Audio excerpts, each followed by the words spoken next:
Blizzard's war on add-ons continues, and so far they've been losing the war. It hasn't been good. Any add-on add-on replacement they've added into the game was kind of broken to start. We saw the Cooldown manager. Did it really offer everything we needed? No. Was it kind of broken? Yes.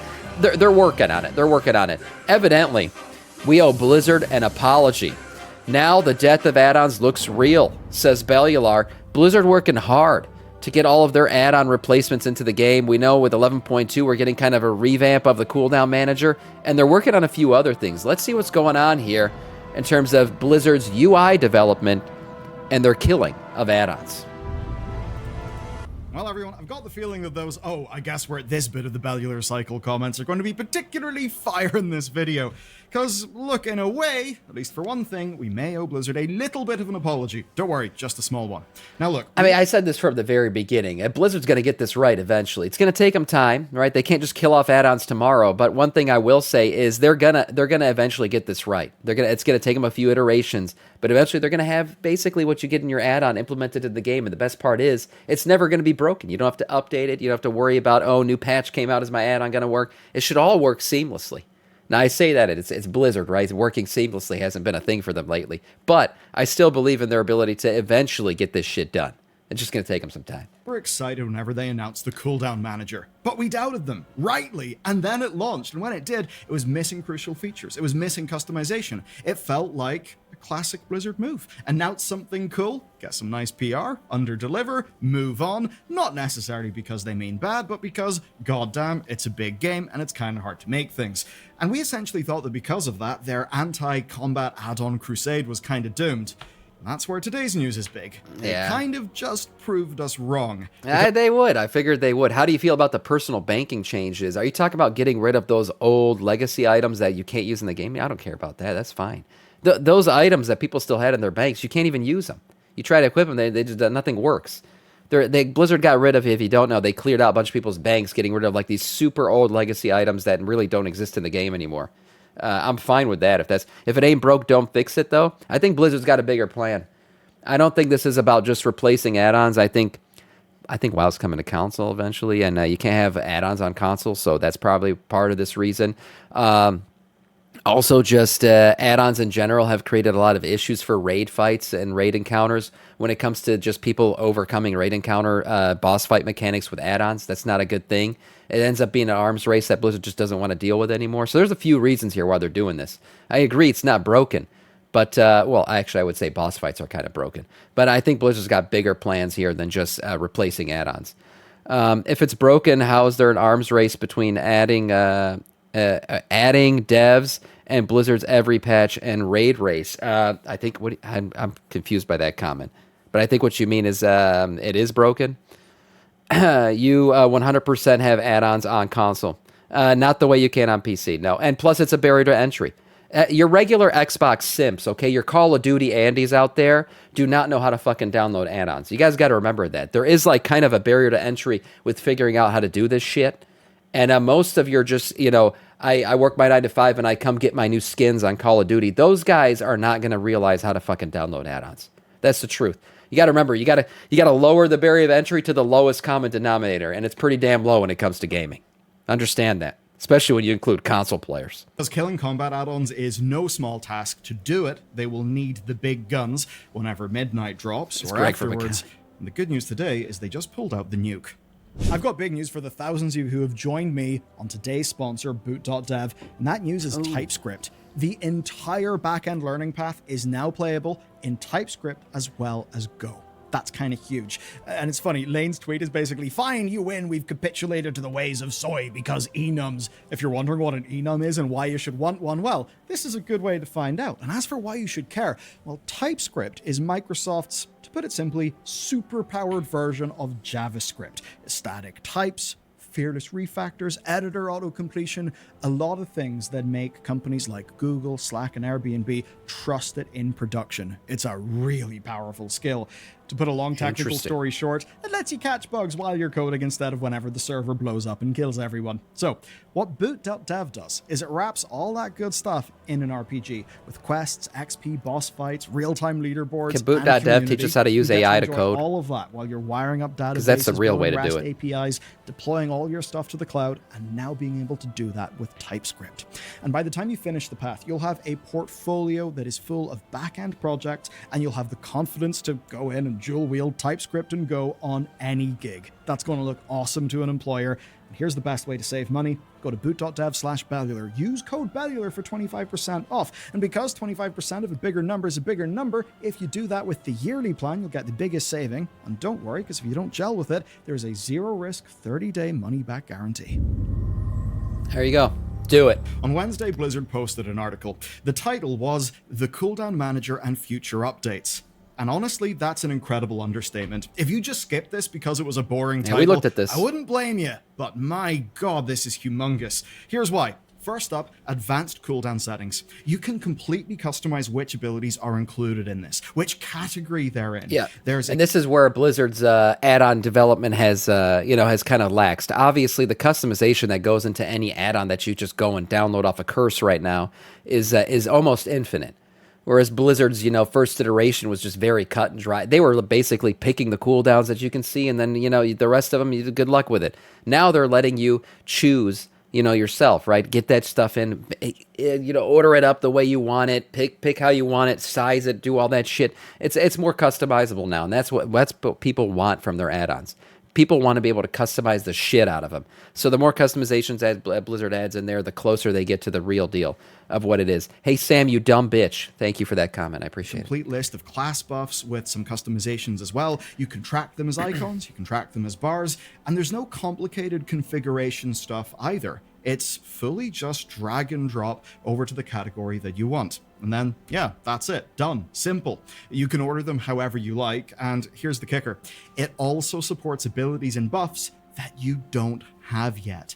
This is huge, and it means that you can make the perfect setup at a fairly low level, or for a talent build that you're not running. And if we're to assume that this works fully with importing and exporting, well, guess what that means? Fully pre-made configs that are actually good. That's right. People can share all. The importing and exporting feature, when Blizzard added it in for talents, I knew that this shit was going to show up for stuff like this eventually, for UI and all that. It's a great thing, obviously, pre-builds. People look at their favorite Death Knight, as Ramen was saying, the best Death Knight tank on Twitch. People look at me and they're like, hey, I want to play with that guy's UI. Well, there you go. You just imported Samiccus UI coming to a screen near you. That's a great feature. Another feature that obviously things like add-ons that you typically download always have. So it's a good one to have. And yeah, Blizzard implementing it with talents, you knew it was going to come for these kinds of things eventually. Where you don't need to use a single add-on. It's pretty cool. And the cleanest UI in all of WoW. Even supports searching for abilities. Just like with bags, right? You can just type in the thing that you want in the bar.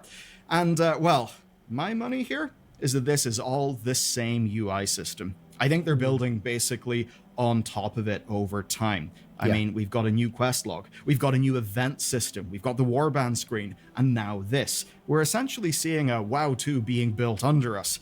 Maybe even a WoW 3. And now, well, turns out I actually haven't given you the big news yet. So let's do the bigger news.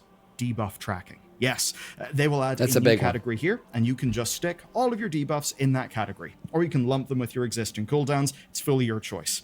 And this will show if they're on cooldown or off cooldown, if they're on the target or missing from the target, and it's even got unique effects for things like, say, the pandemic window. And that's absolutely huge, because to me, this was the #1 feature that had been missing. But now you can actually play dot classes effectively without add-ons. That might even have an impact on how Blizzard can design the game. So, no doubt it will have an effect on how Blizzard can design the game. That's what the point of this is. It goes back to development from the very beginning. Is that, once you know what's in the game and everything that's supposed to be in the game and everything that a player has access to out of the box when they install the game, then you can start developing the game properly.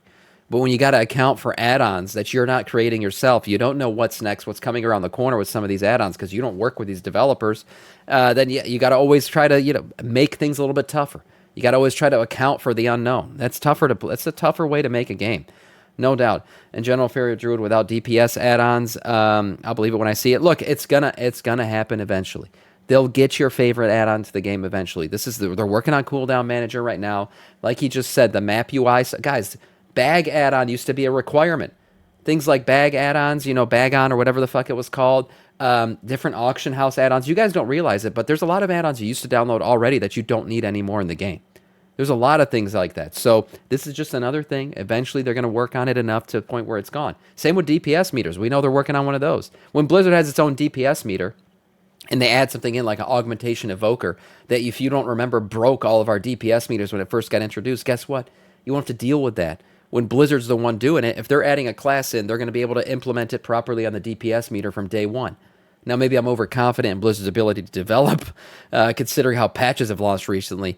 But I'm saying that the guys who are making the game, also making the add-ons, usually leads to a smoother transition of things every time something new gets added in. Affliction Warlock, Balance Druid, all far more viable, or I suppose you could say, actually just viable in any way without using add-ons. We're basically now within spitting distance of proper weak aura packs. But wait, there's more. There is actually more. There's external tracking. Now, in the community, we just call them externals. I think Blizzard understands that may not mean that much to the average player. So their official term for this appears to be external big defensive, which is a bit clunky, but at least it does communicate what they mean. This means things like, say, pain suppression, iron bark. Basically, you'll be able to track all of those. Nice for tanking. Again, with icons or with bars, fill your choice, and even with sound alerts. So every ability and buff is going to get sound alerts here. Sadly, we don't have a sound list yet. They didn't show the available settings there, but they did. Run away, little girl, run away. That's what I need.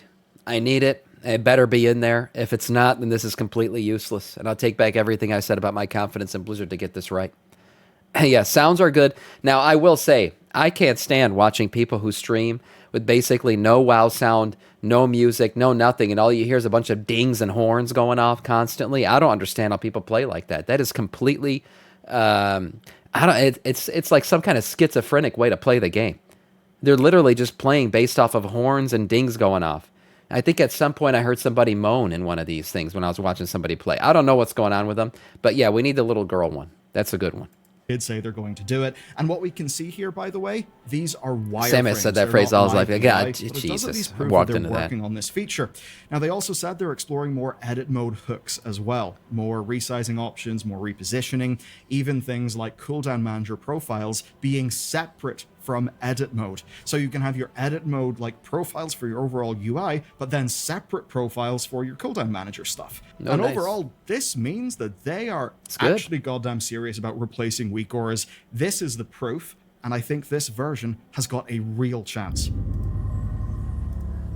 I have a question for you. Have you ever customized a weak aura yourself? I mean, properly customized it? No. Or have you just relied on, say, Luxthos's ones, which most of us have? Yeah. Because if you have went deep into weak auras, you know it's an art. And a science as well. I mean, first you have to find the aura you want. Then you've got to figure out which tab to use. I mean, here's an example. Yeah. We tried to add a sound effect for Fell Rush. We basically just wanted a little beep whenever... Yeah, I know I'm like, like a little child when it comes to doing add-on shit in the game. You guys have watched me do it before. I don't have a lot of add-ons. I try to play this game minimally.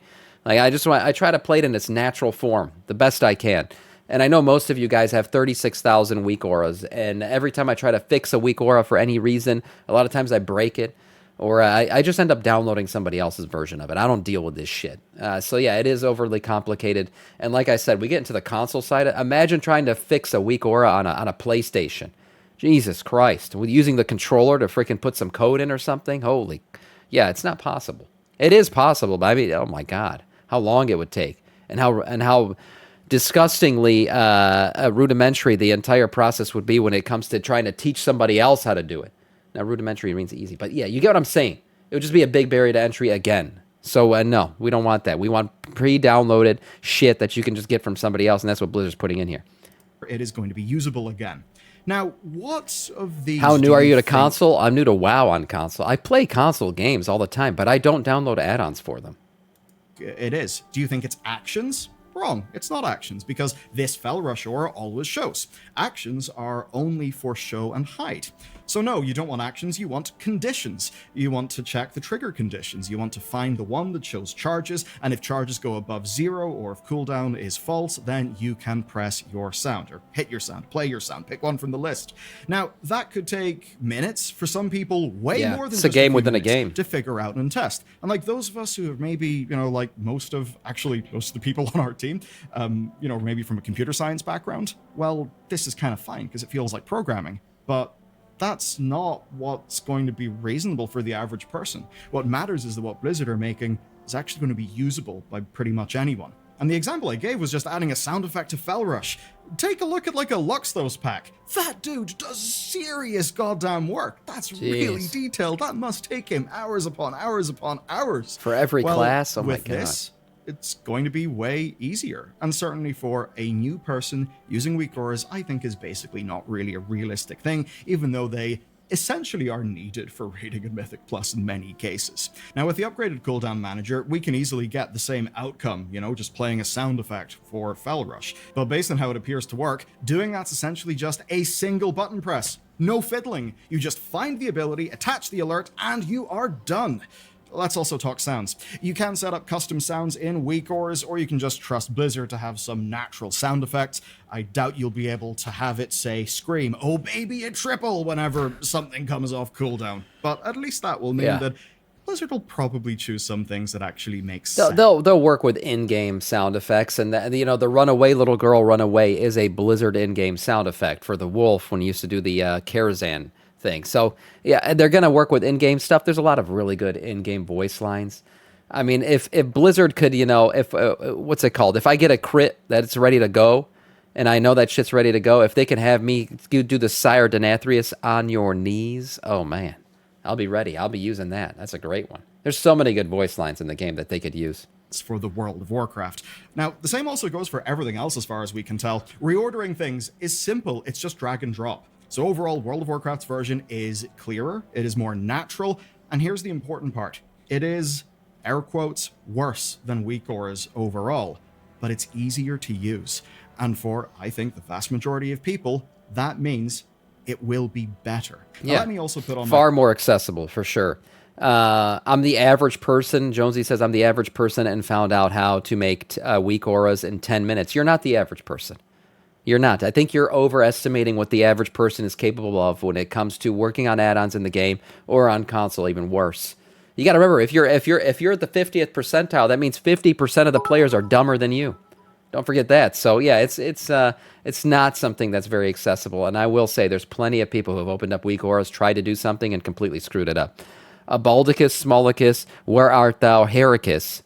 None of us found because he is none to be found because he is Baldicus. You guys can't do that. You can't just keep adding icus on things and think that it's gonna work. Okay, that's ridiculous. And yes, I'm balding. Production hat. People want features that are SLC, not MVP. I just said a bunch of things. Let me explain them. SLC stands for simple, lovable, complete. MVPs, you probably know, minimum viable products. They're not fun, but they do tend to be what we as consumers get. Now, the first cooldown manager was a MVP. It was a proof of concept for Blizzard, but it didn't have that much going for it. So while we liked the idea, we kind of did have to talk some mad shit about it because they were shipping it into the game. Yeah. And paying customers don't feel good when they get a minimum viable product. From Blizzard's point of view, that was of course the plan. They got tons of feedback from this MVP. They're using us as live beta testers. I mean, we all know it. Blizzard already knew that this thing wasn't exactly up to par when they launched it, but they got to have it tested, right? So they're using us as live beta testers. Putting it into the live game is the best way to figure out what it's missing, because WoW players are going to scream from the top of every building how shitty it is, and then when they do, you'll know what to fix. So, I mean, yeah, if you don't like being a beta tester for $15 a month, that's understandable, but that's exactly what you're going to be sometimes. And, you can't really compare this to Weak Auras. Weak Auras is a full product that's been going for years and years and years. It's genuinely incredible, but it's built for power users. This new cooldown manager, then, it fits in the middle, being simple, lovable, and complete. It only does a few things, but it does them very well. You don't need any advanced Lua options. You just show the buttons and the buffs that players want. You let them reorder them via click and drag, just like any other UI that they're used to, and you have some simple customizable alerts. Now, where this is interesting to me is that back in May, Ian Hazzikostas, the game director, told PC Gamer something that we kind of laughed at. He said that their challenge was, and I quote, accepting and hopefully getting folks to accept that 96% of perfect is good. Now, we kind of laughed at that number, but as for now, well, it's not while wrong. This doesn't do the advanced stuff that Weak Auras does, while you can't, I don't know, replicate Bejeweled in this like you probably can in Weak Auras, it absolutely does look like it does the job. Look, at 96%, you're going to have the moaners and groaners over the 4% that's not there. And they're going to bitch and cry and say, oh, I want my add-ons back. And of course, that you're going to hear that. But at the end of the day, 96% is extremely usable, and people are going to use it. And eventually, people will get over the growing pains and just get used to it. And then Blizzard won't have to worry about working against add-ons for boss fights anymore. People are getting mad as to why this is happening in the first place. There are a lot of positives on Blizzard's end as to why they're doing it. I'm not being a Blizzard apologist, but I see why. I see why this is happening. I do. And as somebody who's always bitched about add-ons, me, that's who I've always been that person who said, I want to play with minimal add-on interruption. I just see this as a positive. I do. And that means one thing, that the death of add-ons will come. If you need add-ons to play the game, get good. How about that? The big picture is that Blizz wants to drastically reduce the number of combat add-ons that players are using, and that may even mean breaking functionality. Now, that's not going to mean that your Sam needs to get good. I'll be bad if Deadly Boss Mods goes away. It's going to go, but it's going to be in the game still. That's the thing. None of these big add-ons that you guys use, like DPS meters or Deadly Boss Mods or anything else like that, is going to be gone. They're just going to be in the game. Just like I said, the bag add-on, that used to combine all your bags into a single bag, that nobody downloads that shit anymore. It's in the game. The auction house, a lot of the auction house add-ons that used to, show scripts and things like that, those are gone. They're in the game. You don't need them anymore.